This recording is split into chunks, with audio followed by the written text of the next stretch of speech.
Hello dear students. मेरा नाम अनिल कुमार श्रीवास्तव है। मैं अपने दूसरे चैनल पर सी सेट संबंधी क्लास भी लेने वाला हूं। उस का लिंक भी आपको शेयर कर दिया जाएगा। दरअसल वह एक दूसरा चैनल होगा जिस पर मैं सी सेट में मुख्य रूप से पैसेज कॉम्प्रिहेंशन और लॉजिकल रीजनिंग संबंधी चीज़ों को पढ़ाऊंगा। और यह मैं कोई नया नहीं कर रहा हूं, मैं सी सेट के विद्यार्थियों को बहुत पढ़ाया हूं। अभी पिछले वर्ष काफी लंबे समय तक कई बैचेस को पढ़ाया। उम्मीद है कि मेरे क्लासेस, मेरे लेक्चर आपको पसंद आ रहे होंगे और इससे आप लाभान्वित हो रहे होंगे। अगर आपको तनिक भी इससे लाभ मिलता है तो आप लाइक, शेयर और सब्सक्राइब जरूर करें। इससे मेरा मोटिवेशन बढ़ता है और मैं आगे और चीज़ें करने के लिए उद्यत होता हूँ। आपको हम बताते चलें कि हम जीएस के अतिरिक्त करंट अफेयर्स पर भी चर्चा कर रहे हैं। मोटे तौर पर आप कह सकते हैं कि यह क्लास या यह सेशन जो वीडियो के माध्यम से आप तक पहुंचाया जाता है, इसमें हम लोग ट्रेडिशनल जीएस के साथ साथ करंट जीएस को भी कवर करते हैं ताकि आईएएस, पीसीएस और एसएससी सबकी ज़रूरतें पूरी हो सकें। तो मुझे उम्मीद है इससे आप लाभान्वित होंगे। आज का जो विषय है हमारा करंट अफेयर से रिलेटेड है, वो एचएमपीवी वायरस से रिलेटेड है। एचएमपीवी वायरस ने चीन में कहर बरपा रखा। वहां कई लोगों को, एक अनुमान के मुताबिक 4,000, लगभग 4,000 लोगों को प्रभावित कर रखा है।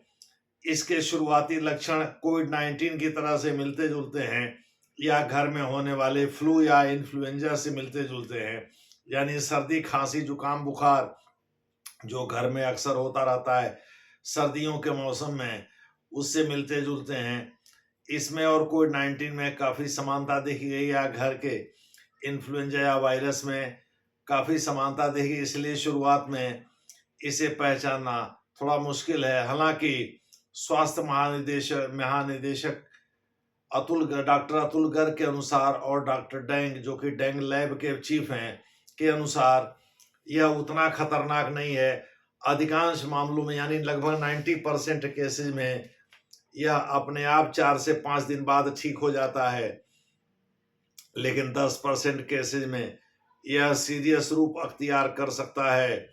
और चूंकि भारतीय इन्फ्लुएंजा या फ्लू जैसी बीमारियों से ग्रसित होते रहते हैं विंटर सीजन में, तो उनकी इम्यूनिटी काफ़ी ठीक ठाक होती है और इस वजह से वो इससे बच सकते हैं। बस ये कि आपको अपने शरीर का थोड़ा सा ध्यान रखना पड़ेगा, ये वेट और वॉच करना पड़ेगा कि 4 से 5 दिन बाद भी अगर आपको बुखार कंटिन्यू होता है, आपको अगर सर्दी, खांसी, जुकाम जैसी स्थिति नज़र आती है, गले में सूखापन नज़र आता है, श्वास की नली में सांस लेने में दिक्कत आती है, श्वास की नली और फेफड़े में जकड़न नज़र आती है, तो ऐसी दशा में आप निश्चित रूप से डॉक्टर से कंसल्ट करें। बल्कि आप पहले ही दिन से डॉक्टर से कंसल्ट करें। थोड़ा सा प्रिकॉशन लेना पड़ेगा, प्रिकॉशनरी मेजर अपनाने पड़ेंगे। मुझे लगता है इसके बाद यह बीमारी खुद ब खुद ठीक हो जाएगी।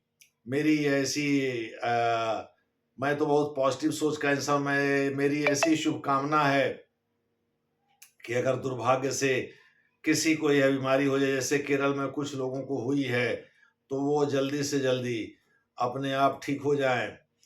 सीडीसी यानी centre for disease control America में, उनका ये मानना है, जिन्होंने कोविड-19 के बारे में वायरस ऑफ इंटरेस्ट और वायरस ऑफ कंसर्न नामक 3 क्लासिफिकेशन किए थे, जिसमें डेल्टा वेरिएंट भारत में काफ़ी कहर बरपाया था। उन्होंने बहुत पहले ही बता दिया था कि ये वायरस ऑफ कंसर्न हो सकता है, यानी इसको लेकर के थोड़ा सा अधिक सचेत रहने की ज़रूरत है। हम लोगों ने लापरवाही की, उसका खामियाजा हुआ। सर्वाधिक मौतें मार्च, अप्रैल, मई 2021 में हुई जब डेल्टा वेरिएंट आया। तो मोटे तौर पर कोविड-19 और एचएमपीवी यानी ह्यूमन न्यूमोनो वायरस, एचएम से मतलब ह्यूमन से है और पीवी का मतलब न्यूमोनिया, पी से शुरू होता है या पी साइलेंट होता है, PNEUMONIA, न्यूमोनिया। तो न्यूमोनो वायरस इसी से निकला हुआ है। मोटे तौर पर वी से वायरस होता ही है। तो कोविड-19 SARS CoV 2 severe respiratory syndrome यानी बारंबार प्रकट होने वाला श्वास नली संबंधी बीमारी, ये सार्स कोव 1 आया था 2003 या 2004 में। तो उसीलिए इसको 2019 में नवंबर में इसको आइडेंटिफाई किया गया था। चीन में ये पहली बार आया था और सीडीसी ने, सेंटर फॉर डिजीज कंट्रोल ने तो इसको दिसंबर 2021 में 2020 में आइडेंटिफाई किया था, यानी लगभग 1 साल बाद। तब तक इसने अपना काम कर दिया था, काफी लोग मर चुके थे विश्व में, विश्व की अर्थव्यवस्था को भी इसने तबाह कर दिया था। तो आइए हम जानते हैं कि शुरुआती लक्षण घरेलू इन्फ्लुएंजा और कोविड-19 से। कोरोना वायरस आइडेंटिफाइड इन 2019, उसी को शॉर्ट में हम लोग कोविड-19 कहते हैं। तो इसमें समानता क्या है? जैसे कोरोना वायरस भी आरएनए को प्रभावित करता है, एचएमपीवी वायरस भी आरएनए को प्रभावित करता है। एंटीबायोटिक का असर कोरोना वायरस पर भी नहीं होता था, इस पर भी नहीं होता था, घरेलू इन्फ्लुएंजा पर भी नहीं होता है। मोटे तौर पर आप कह सकते हैं घरेलू इन्फ्लुएंजा या घरेलू जो फ्लू होता है, यह भी वायरस संबंधी, वायरस इंड्यूस्ड बीमारी है। दूसरी बात है कि डीएनए को ग्रसित रखता है और इसलिए अपने आप ठीक हो जाता है। हालांकि आरएनए डीएनए के चक्कर में आप मत पड़िएगा, ये वो न्यूक्लिक एसिड आरएनए का फुल फॉर्म होता है। इसको प्रभावित करने का ये कतई मतलब नहीं है कि ये इस बीमारी के लिए आपको डॉक्टर के पास जाना ही होगा। ये अपने आप भी ठीक हो सकता है 4 से 5 दिन बाद, बशर्ते ये कि आप कुछ प्रिकॉशन आपको आगे बताए जाएंगे, उस पर ध्यान देना होगा। तो 2 समानताएं हो गई, यानी आरएनए को प्रभावित करता है, यह भी सांस संबंधी बीमारी है, और कोविड-19 भी सांस संबंधी बीमारी है।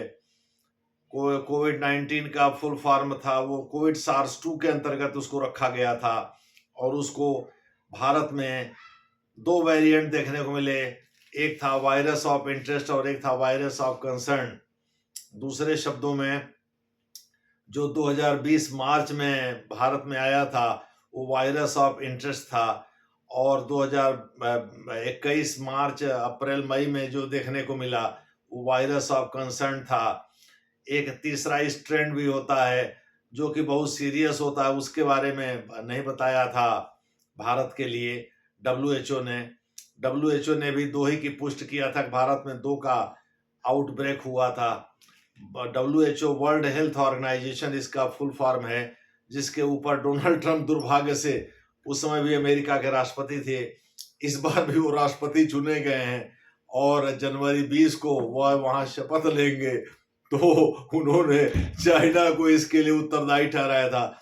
उनका मानना था कि वुहान लैब से कृत्रिम रूप से इस वायरस को फैलाया गया, और इसने पहले चीन ने जानबूझ करके शत्रु देशों की अर्थव्यवस्था को तबाह करने के लिए इस वायरस को फैलाने की सोची थी, लेकिन जाको राखे साइयां मार न सके, या जो दूसरों के लिए कांटा वो है ताई वो है तो फूल। स्विट्जरलैंड वगैरह की अर्थव्यवस्था यूं ही तबाह हो गई, जबकि वो चीन के साथ मिल करके काम करते थे। इटली की अर्थव्यवस्था तबाह हो गई, वो भी चीन के साथ मिल करके काम करती थी। अमेरिका तो मान लीजिए व्यापारिक दृष्टि से चीन का शत्रु देश है, और रूस तो मित्र ही है, लेकिन रूस की अर्थव्यवस्था भी इससे तबाह हुई। भारत की अर्थव्यवस्था, तो भारत को अनऑफिशियल शत्रु जैसे अमेरिका है वैसे रूस भी है, चीन का भारत भी है। रूस तो मित्र है, रूस और ईरान तो मित्र है उसके, भारत भी अनऑफिशियल तरीके से उसका शत्रु ही है। तो भारत की अर्थव्यवस्था भी तबाह हुई। यहाँ भी एक अनुमान के मुताबिक 4 लाख लोग लगभग मरे थे, उनमें से ज्यादातर डेल्टा वेरिएंट जो आया था मार्च अप्रैल मई में भारत में 2021 में, उससे काल के गाल में समा गए थे। तो मोटे तौर पर यह भी श्वास संबंधी बीमारी है, ठीक वैसे जैसे एचएमपीवी है। चौथा जो अंतर है वह यह है कि एचएमपीवी भी शुरुआत में सर्दी या जुकाम बुखार इत्यादि के साथ शुरू होता है, कोविड-19 भी होता है, और घरेलू इन्फ्लुएंजा या फ्लू भी होता है। घरेलू इन्फ्लुएंजा या फ्लू भी 2-3 दिन बुखार रहने के बाद धीरे धीरे कम होने लगता है, यह भी कम होने लगता है। कोविड-19 में भी अगर वो सामान्य कोविड-19 था तो ठीक होने लगा था, लेकिन अगर वो गंभीर या कंसर्न वाला डेल्टा वेरिएंट टाइप का अगर वो कोविड-19 है तो उसमें तो अस्पताल में तो भर्ती होने को लेकर के तमाम तरह की भ्रांतियां फैलाई गई थी कि अस्पताल जो गया वो गया ही रह गया, वो घर नहीं लौटा। इसलिए डॉक्टर के संपर्क में रहिए, घर पर ही रह करके ट्रीटमेंट करिए। खैर, इस प्रकार से उसमें और इसमें काफी समानताएं हैं। उसकी तरह से इसमें भी हैंड सैनिटाइजर का प्रयोग करना है। एचएमपीवी में भी आपको कोरोना वायरस कोविड-19 की तरह से ही आपको नाक पर मास्क लगाना है, हैंड सैनिटाइजर का प्रयोग करना है और 20 सेकंड कम से कम हाथ धोना है। संसर्ग या कांटेक्ट से ये भी फैलता है, यानी कॉन्टेजियस है या इन्फेक्शियस डिजीज है ये। शारीरिक संपर्क से फैलता है या छींकने खांसने से फैलता है, वो भी फैलता था, ये भी फैलता है। और घरेलू इन्फ्लुएंजा या फ्लू भी फैलता है, यानी जिसको घर में नहीं हुआ है उसको भी हो जाएगा। इसीलिए इसमें भी आप मास्क का प्रयोग करें, दूरी बनाए रखें, हाथ को कम से कम 20 सेकंड तक धोएं और अपने लिए खाने पीने के बर्तन को अलग रखें। 4-5 दिन की बात, अगर 4-5 दिन में ये रिजॉल्व हो जाता है तो इसका मतलब कि यह नॉर्मल इन्फ्लुएंजा की तरह से ही था। तो इसलिए इसमें भी प्रिकॉशन का प्रयोग करना है और एंटीबायोटिक का असर इसमें भी नहीं होता है। एंटीबायोटिक का असर कोविड-19 में भी नहीं, किसी भी वायरस या किसी भी इन्फ्लुएंजा या फ्लू पर एंटीबायोटिक का प्रयोग करना कारगर नहीं होता है। वो सिम्प्टोमेटिक दवा होती है, यानी सिम्टम के हिसाब से एक दवा डॉक्टर प्रिस्क्राइब कर देता है, लेकिन एंटी एलर्जिक या आप कह सकते हैं एलिग्रा 120 mg या सेट्रिजिन जैसे एंटी एलर्जिक दवाएं ही उसमें काम करती हैं। इसमें भी वही काम करती हैं और खांसी की दवा उसमें भी चलती है, इसमें भी चलेगी। पैरासीटामॉल का प्रयोग उसमें भी किया जाता था, इसमें भी किया जाएगा। तो इस प्रकार से बहुत सारी समानताएं भी हैं, बहुत अंतर भी है। वो अगर वो वेरिएंट उसका चेंज यानी वायरस ने अपना रूप बदला तो वो खतरनाक भी हो सकता था, ये उतना खतरनाक नहीं है। डॉक्टर अतुल गर्ग जो स्वास्थ्य महानिदेशक हैं उनके अनुसार इनमें से 90% बीमारियां अपने आप ठीक हो जाती है चौथे पांचवें दिन, जैसे घरेलू इन्फ्लुएंजा और फ्लू होता है। बस ये है सावधानी बरतनी, अपने शरीर पर ध्यान रखना है और अगर कोई भी बदलाव तुरंत डॉक्टर से कंसल्ट करना। डॉक्टर से तो पहले दूसरे दिन ही कंसल्ट कर लीजिए और उसके द्वारा बताए गए दवाओं को घर पर ही इस्तेमाल करिए। 4-5 दिन प्रिकॉशन ले लीजिए, बढ़ा दीजिए, ठीक है। हाथ को 20 सेकंड धुलिए, कुछ भी टच करिए तो। और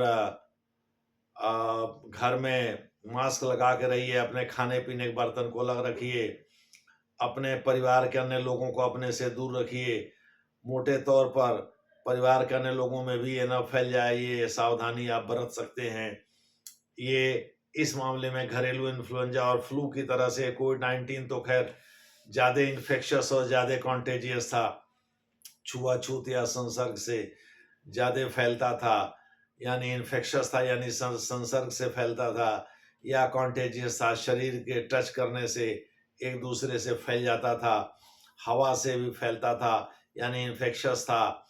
और वहाँ इसीलिए नरेंद्र मोदी ने एक नारा दिया था कि 2 गज की दूरी क्या है ज़रूरी, रहना है ज़रूरी। दूसरे शब्दों में 2 गज की दूरी मेंटेन करिए तो इससे भी बचा जा सकता है।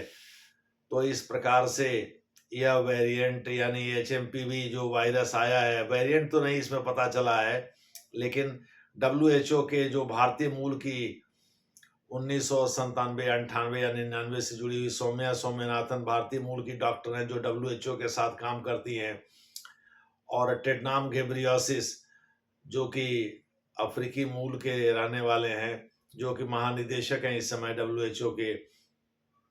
उन दोनों लोगों ने कहा है कि भाई इसमें पैनिक होने घबराने की जरूरत नहीं है, बस एक सावधानी बरतिए। लेकिन शुरुआती लक्षण इतने मिलते जुलते हैं कि एक दूसरे से अलग कर पाना संभव नहीं होता, इसीलिए 4-5 दिन वेट और वॉच की स्थिति रहनी चाहिए। हालांकि डॉक्टर डैंग का सुझाव है कि पीसीआर टेस्ट यानी पॉलीमरेज रिएक्शन चेन के टेस्ट से ही ये पता चल पाएगा कि ये वायरस किस का है, कोविड-19 का है कि साधारण इन्फ्लुएंजा या फ्लू का है या एचएमपीवी वायरस है। मोटे तौर पर आप कह सकते हैं कि एचएमपीवी वायरस को पहचानने का सबसे अच्छा तरीका पॉलीमरेज यानी पीसीआर टेस्ट है। पॉलीमरेज चेन रिएक्शन टेस्ट है। तो इस प्रकार से पीसीआर पॉलीमरेज चेन रिएक्शन, हाँ यही होगा इसका फुल फॉर्म जो है, पॉलीमरेज चेन रिएक्शन, इसी टेस्ट के माध्यम से सही तरह से पता किया जा सकता है कि कैसे इसकी पहचान की जाए कि कौन सा वायरस है। और जैसा मैंने बताया कि कुछ शुरुआती लक्षण मिलते जुलते हैं, आप भी घबराइए मत, थोड़ा सावधान रहिए। सीडीसी के अनुसार पहली बार अमेरिका में इसका पता 2001 में ही चल गया था।